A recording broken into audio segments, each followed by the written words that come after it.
Graça e paz a todos. Vamos agora para a nossa lição número 12. Estamos chegando ao final deste abençoado trimestre, estudando os livros de Ruth e Esther. A nossa lição tem como título Os Judeus Triunfam sobre os Inimigos. A nossa verdade prática nos fala que Deus estava com seu povo, livrando e protegendo, mesmo quando os poderes terrenos estavam operando para matá-los e destruí-los. O texto áureo está no livro de Esther, capítulo 9, versículo 15.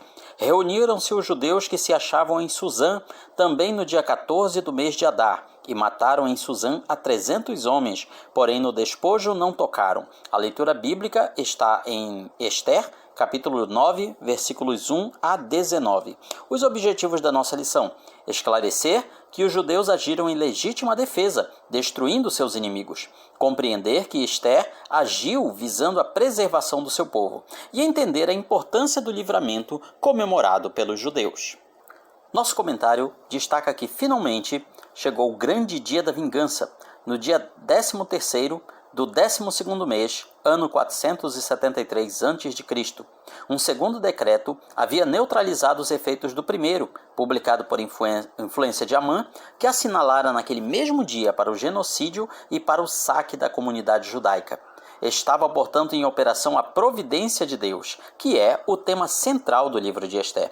O primeiro tópico nos fala sobre os inimigos mortos. O que aconteceu no dia 13 do 10º mês, do mês número 12, o mês de Adar, quando chegou a palavra do rei e a sua ordem para se executar. No dia em que os inimigos dos judeus contavam assenhorear-se deles, sucedeu o contrário, pois os judeus é que se assenhoraram dos que os odiavam. Veja só que a situação se inverteu totalmente. Os judeus agiram em legítima defesa contra aquelas pessoas que tinham tentado se aproveitar do primeiro decreto proclamado por Amã, o decreto que determinava um extermínio de todo o povo judeu, homens, mulheres, crianças, idosos. Ninguém deveria ficar vivo, e as suas propriedades seriam daqueles que os mataram. Vejam só, mais um segundo decreto vinha lhes concedendo o direito de se defender. Veja, portanto, que eles não realizaram uma guerra de vingança, mas uma guerra de defesa. E a palavra de Deus destaca que eles não confiscaram as propriedades de seus adversários. Portanto, eles fizeram isso justamente para deixar claros a todos: nós não estamos matando os nossos adversários para ficar com os bens deles, mas sim por defesa da nossa vida e das nossas famílias. Aconteceu que as coisas viraram ao contrário. O feitiço virou contra o feiticeiro. O que os inimigos do povo de Israel queriam fazer contra eles, acabou voltando-se contra eles próprios. O comentário ainda destaca, no segundo tópico, a popularidade de Mordecai. Mordecai era grande na casa do rei, sua fama crescia por todas as províncias, ele ia se tornando mais e mais poderoso. Além do medo dos judeus, ou seja, o temor que havia invadido muitas pessoas, que impediu que atacassem os judeus, também havia o temor de Mordecai. Sim, porque Mordecai, vamos nos lembrar, ele assumiu o cargo de grão-vizir, de primeiro-ministro do rei Assuero. Portanto, muitos evitaram justamente de atacar os judeus por temor a Mordecai, porque agora sabiam que ele era judeu. Veja também que poderia haver uma espécie de proveito político, uma proteção política. Afinal, é muito interessante destacar que a popularidade desse novo primeiro-ministro crescia sem impedimentos. O povo estava preparado para confiar nele como líder. Isso daí também mostra a ação de Deus no coração daquelas pessoas. Mordecai lidou com toda aquela situação usando a sabedoria que Deus lhe concedeu. Voltemos então à guerra de defesa dos judeus. Feriram, pois, os judeus a todos os seus inimigos, a golpe de espada, com matança e destruição, e fizeram dos seus inimigos o que bem quiseram. Veja, portanto, que eles aproveitaram esta oportunidade não para saquear e aumentar seus bens, mas o povo israelita aproveitou esta oportunidade para destacar que eles estavam lutando pela sua própria vida. Segundo um livro judaico chamado Targum, que é uma espécie de comentário do Antigo Testamento, os judeus usaram todos os tipos de armas que tinham: espadas, lanças, pedaços de pau, cacetes, tudo aquilo que pudessem utilizar. Diz ainda no Targum que os homens dos inimigos, adversários, encobriam os olhos para não ver os golpes que terminavam com eles. Mulheres se lamentavam e choravam, mas não eram as mulheres israelitas, e sim as mulheres daqueles que tinham ousado atacar o povo de Israel. Os judeus estavam defendendo o seu direito à vida, e nesta luta, como eles eram minoria, não havia alternativa, não havia um acordo de paz possível. Era matar ou morrer. E assim eles fizeram, repetindo uma situação que aconteceria outras vezes ao longo da história, até mesmo durante a nossa história recente, a partir de 1948, quando foi proclamado o Estado de Israel, e o povo israelita teve que lutar contra vários países inimigos ao seu redor, de forma muitas vezes minoritária, desigual, porém Deus lhes concedeu a vitória. Mais uma vez ficou provado que o Senhor Deus pelejava por Israel. No nosso segundo capítulo fala sobre mortes em Suzã. Lembremos que Suzã era a capital do Império Persa, aliás, uma das 3 capitais. E ali também houve esta guerra de defesa. A Bíblia nos relata, em Ester 9:12, que os judeus mataram a 500 homens. 500 homens na capital, na cidadela de Suzã, ousaram atacar os judeus. Veja só. Apesar de tudo, apesar de todo o temor que havia caído sobre os povos ao redor, 500 pessoas ainda ousaram atacar o povo judeu. E foram, claro, rechaçadas e mortas. Além disso, foram mortos os 10 filhos de Amã. Portanto, observe que essa matança serviu justamente para defender e para mostrar que quem ousasse se levantar contra o povo judeu seria também exterminado. Veja, portanto, que esses resultados espantaram o rei Assuero. A Bíblia nos relata que ele ficou admirado com aquilo. Perder 500 pessoas em um só dia era algo apavorante, não importa qual fosse a situação. O rei, portanto, disse: se dessa maneira está sendo aqui na capital, na cidadela de Suzã, imagine nas outras províncias, nas outras cidades. Havia também a morte dos filhos de Amã. A Bíblia relata os nomes deles. Seus nomes são registrados na história. Eles também foram mortos durante esta batalha, essa guerra de defesa. O Targum, voltando novamente a este livro judaico, relata que Amã tinha mais de 200 filhos.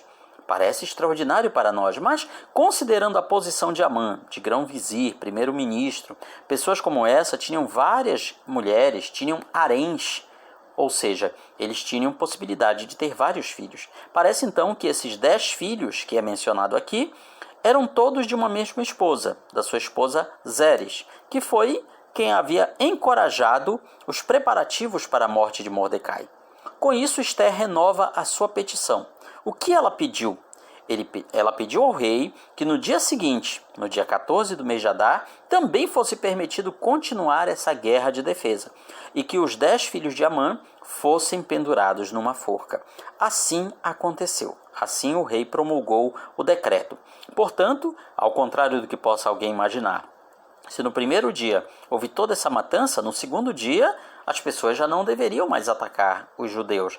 Mas ainda houve quem fizesse isso. 300 homens, no dia seguinte, no dia 14 de Adar, ousaram atacar os israelitas, os judeus, e também foram mortos. Depois disso, cessou todo tipo de ataque aos judeus.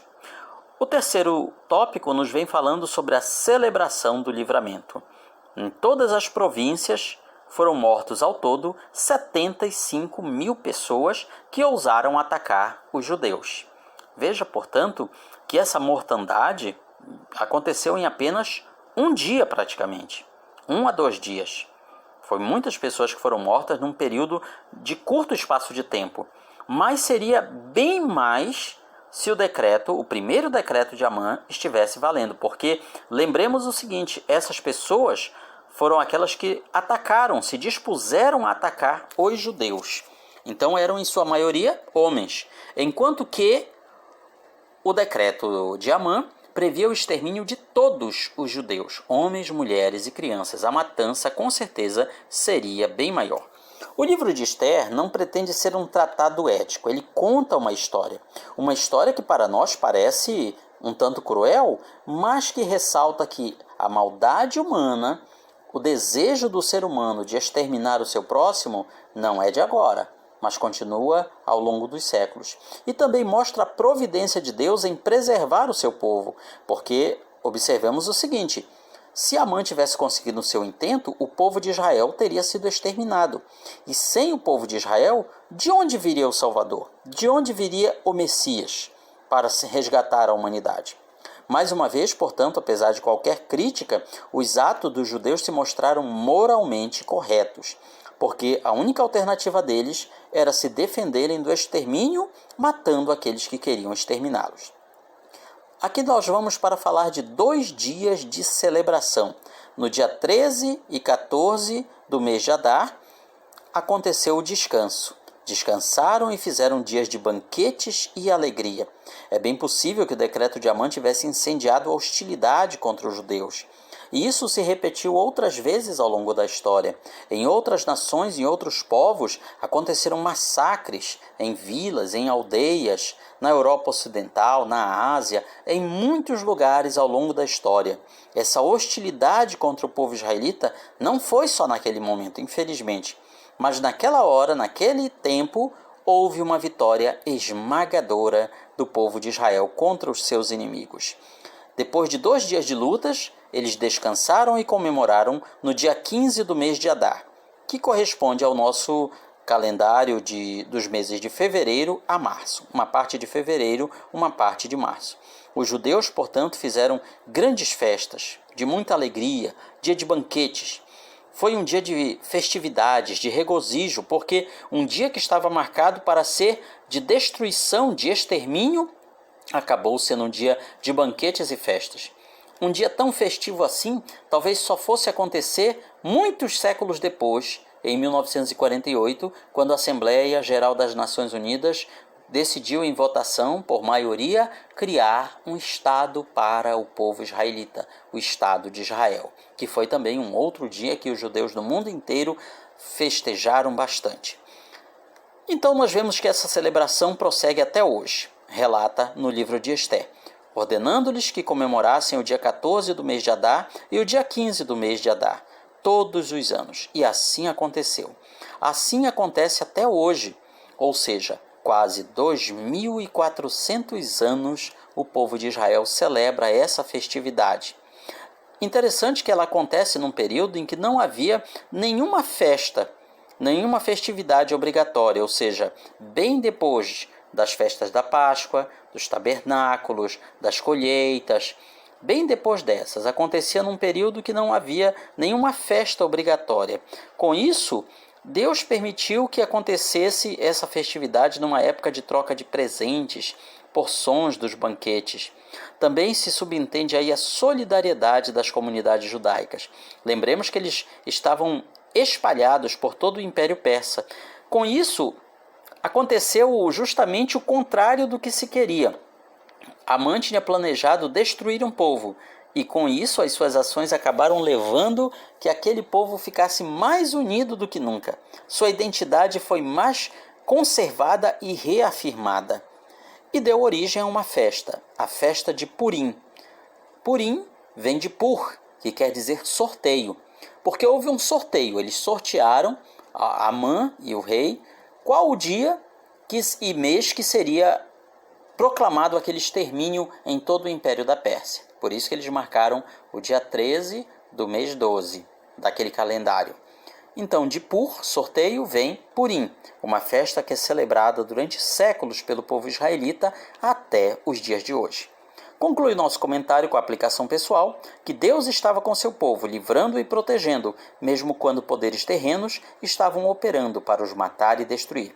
E assim acontece até os dias de hoje. Deus cuida e guarda do seu povo conforme os seus soberanos projetos e propósitos. Portanto, confiemos que assim como Deus cuidou do seu povo em épocas passadas, assim Ele continua a nos guardar e nos dar vitória até os dias de hoje. Esse é um breve resumo da nossa lição e na sua escola bíblica dominical você vai aprender muito mais.